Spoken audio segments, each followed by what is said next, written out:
Shalom, shalom au peuple de Dieu, shalom, shalom à tous les bien-aimés frères et sœurs en Jésus-Christ. Je vous espère tous bien portants par la grâce de Dieu. Nous sommes réunis ici dans le cadre d'une nouvelle émission. Et cette fois-ci, c'est une émission pour les pasteurs. C'est une émission pour les pasteurs et je suis avec le pasteur Zaché en formation dans le ministère Les Paroles de Jésus-Christ. Nous allons aborder un thème très important. C'est un thème qui concerne la délivrance. Comme vous le savez, un pasteur, c'est quelqu'un qui est amené à prêcher la parole, d'une part, mais un pasteur est aussi amené à prier pour des personnes afin que ces personnes soient délivrées de leurs maladies, soient délivrées de leurs oppressions, soient délivrées des liens, des condamnations, des malédictions. Et le pasteur est donc un homme de prière, un homme qui sera confronté à la question de la délivrance. Si tu es pasteur, tôt ou tard, tu seras confronté à la question de la délivrance. Et tout à l'heure, je vais passer la parole au pasteur Zaché qui va partager avec nous ce que le Seigneur lui a enseigné concernant la délivrance.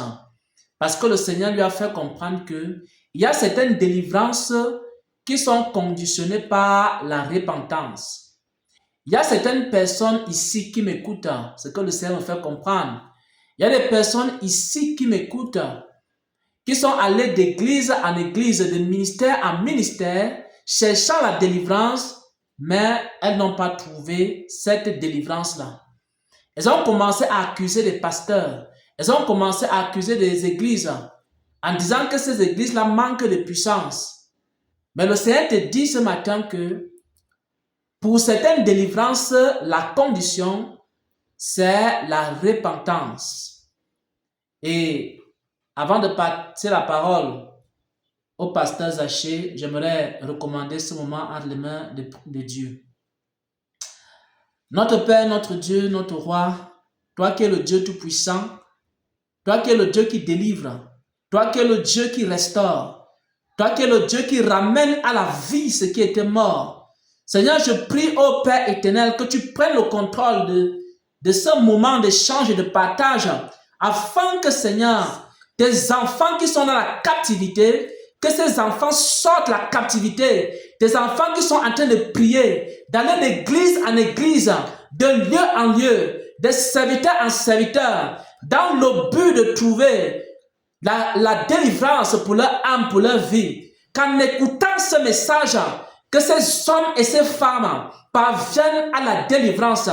Tu as longtemps pleuré, tu as longtemps souffert, tu as longtemps erré d'église en église, de serviteur en serviteur, mais voici venu le moment de ta délivrance.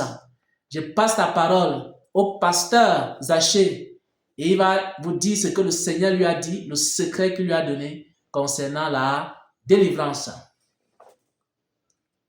Gloire à Dieu. Shalom, peuple de Dieu. Que la paix de Dieu soit avec vous.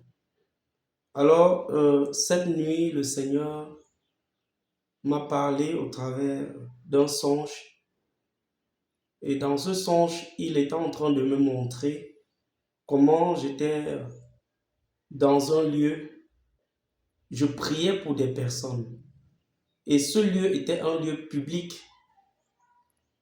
Et quand je priais pour des personnes, il y avait des personnes qui recevaient leur délivrance instantanément. La grâce de Dieu les visitait. Et de ce fait, il y a une multitude de personnes qui s'approchaient de moi et voulaient me poser des questions. Alors, il y a une femme qui est venue aussi vers moi avec des larmes.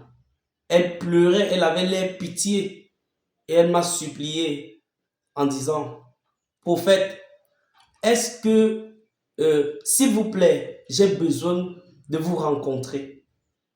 C'est alors que je me suis tourné. J'ai dit, il y a quoi? Il y a quoi? Je lui ai posé la question. Qu'est-ce qu'il y avait? Et elle m'a dit donc que ça ne va pas dans sa vie. Elle a tellement de problèmes spirituels. Là où elle est, ça ne donne pas. En pleurant, elle dit que s'il te plaît, viens avec moi. Voici, mon mari est juste à côté. C'est alors qu'elle m'a amené dans la boutique. Il y avait une boutique à côté et ça appartenait à son mari. Elle m'a amené donc là-bas. De là, elle a commencé à m'expliquer comment elle ne dort pas, comment elle est oppressée, ça ne donne pas. Et son mari aussi a commencé à me parler que je suis vraiment désespéré. On a déjà tout fait. Nous sommes déjà allés partout. On n'a pas eu de solution. Et j'ai donc commencé par là j'ai donc demandé à son mari, est-ce que je peux prier pour votre épouse? Alors son mari m'a répondu, oui, tu peux prier pour elle, il n'y a pas de problème. C'est alors que j'ai commencé la prière aussi avec cette femme. Quand je commence à prier, je me rends compte que ses chevelures, en fait, ça s'est transformé en perruque. Euh, les longs rastas des femmes qu'on vend déjà cousus là. Et son visage se transformait du genre animal. Quand j'ai remarqué, quand j'ai vu la scène, j'ai arrêté directement la prière. Et j'ai commencé à parler à cette femme que dis-moi la vérité. Il y a quelque chose que tu caches. Dis-moi la vérité. Elle dit que je ne connais pas, homme de Dieu, je ne connais pas. Avec les pitiés, elle pleurait. Elle dit que ça ne va pas, je ne sais pas ce qui m'arrive. Et dans ce son, j'étais en train de lui dire que tu connais, dis-moi la vérité. Tu connais, dis-moi la vérité. Et plus elle continuait, alors je suis sorti, je suis parti. Quand je pars, je me retrouve encore dans un autre endroit où je voulais emprunter la moto pour partir. Et elle, la même femme, je vois encore la même femme venir avec les pleurs. Elle pleurait amèrement. Elle dit pardon, ne pars pas, ça ne donne pas. Et tout ça. Et je me suis tourné, j'ai dit à cette femme, dis la vérité, tu connais. Elle dit que je ne connais pas. J'ai dit, tu connais, dis-moi la vérité. Et comme elle insistait, je suis parti. Donc, c'est ce songe que le Seigneur me montrait cette nuit.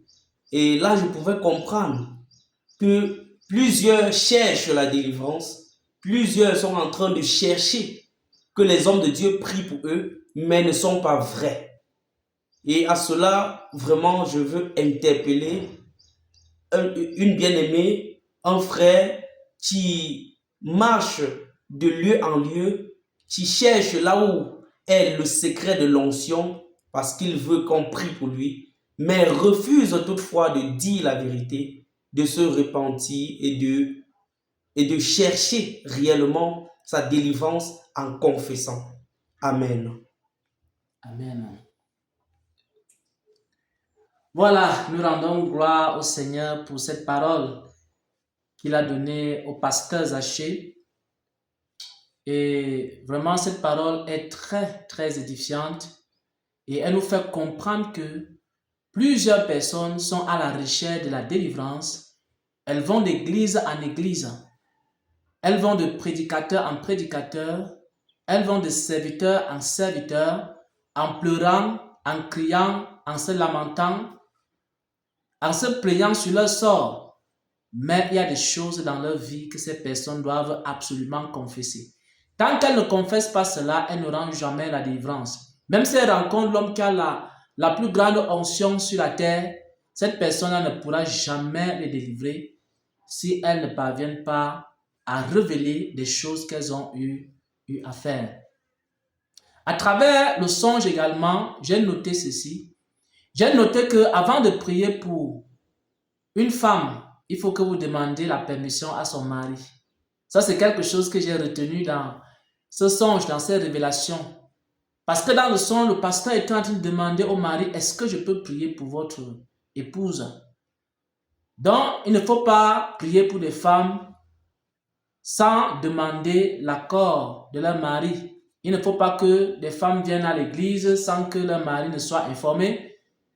Parce que Dieu est aussi un Dieu d'ordre. Et maintenant, Pour conclure, je rappelle que le pasteur Zaché est un homme de prière, un homme de miracle qui a l'habitude de prier pour des malades, des personnes qui ont besoin de délivrance. Et que même la semaine passée, il a eu à prier pour un cas d'une personne qui était souffrante, qui était malade et qui a reçu sa délivrance. Et moi-même également, j'ai l'habitude de prier pour des personnes qui ont besoin de délivrance. Il y a certaines personnes pour lesquelles j'ai eu à prier et ces personnes ont été délivrées. Il y a d'autres pour lesquelles j'ai eu à prier et elles n'ont pas été délivrées. Simplement parce que les personnes qui n'ont pas été délivrées ont refusé de confesser le péché. Ils ont refusé de confesser les choses qu'ils ont eu à faire et que le Saint-Esprit nous avait révélées. Et je vais donc terminer par un passage des Écritures. Nous allons lire pour terminer Actes des Apôtres, chapitre 19 au verset 18. Donc je vais lire par la grâce de Dieu. Plusieurs de ceux qui avaient cru venaient confesser et déclarer ce qu'ils avaient fait. C'est-à-dire qu'il y a des personnes qui avaient commis des fautes. Il y a des personnes qui avaient trempé leurs mains dans la magie. Il y a des personnes qui avaient pratiqué la sorcellerie. Il y a des personnes qui avaient fait des pactes, des alliances avec le diable ou alors avec des esprits impurs. Et ces personnes-là venaient déclarer et confesser ce qu'elles avaient fait. Mais de nos jours, les gens sont à la recherche de la délivrance, mais ils ne veulent pas confesser et déclarer ce qu'ils ont eu à faire. Soit dans la sorcellerie, soit dans la magie, soit dans l'occultisme. Ils refusent. Et d'autres vont vous dire que si ce pasteur est un vrai pasteur, qu'il dise ce que j'ai fait. Il y a d'autres qui disent que si le prophète Abraham est un vrai prophète, que le prophète Abraham dise d'abord ce que j'ai eu à faire dans la sorcellerie. Comme ça, quand il va dire ce que j'ai eu à faire dans la sorcellerie, je vais croire qu'il est un vrai prophète et à ce moment-là, je vais confesser. Or, souvent, l'Esprit de Dieu nous dit des choses et nous demandons aux gens de confesser. Alors, cette personne continue à cacher. Au verset 19, il est écrit « Et un certain nombre qui avaient exercé les arts magiques. » Si vous avez fait la magie, vous devez confesser ce que vous avez fait avant de recevoir la délivrance. Vous n'aurez jamais la délivrance si vous n'avez pas confessé ce que vous avez fait dans la magie. Ayant apporté leurs livres, c'est-à-dire que ceux qui ont même des fétiches à la maison, ceux qui ont des totems, des fétiches, vous devez apporter ces fétiches-là. Et on doit brûler cela devant tout le monde pour que vous soyez complètement délivrés. Ceux qui avaient des livres magiques, ils apportaient les livres et ils brûlaient ces livres devant tout le monde. On en estima la valeur à 50 000 pièces d'argent. Donc c'était beaucoup. C'était vraiment beaucoup d'objets magiques, beaucoup de totems, beaucoup de fétiches, beaucoup d'objets de sorcellerie. Les gens sont venus avec cela parce qu'ils avaient besoin de la délivrance. Et la délivrance de nos jours doit également donc se faire comme dans l'église primitive.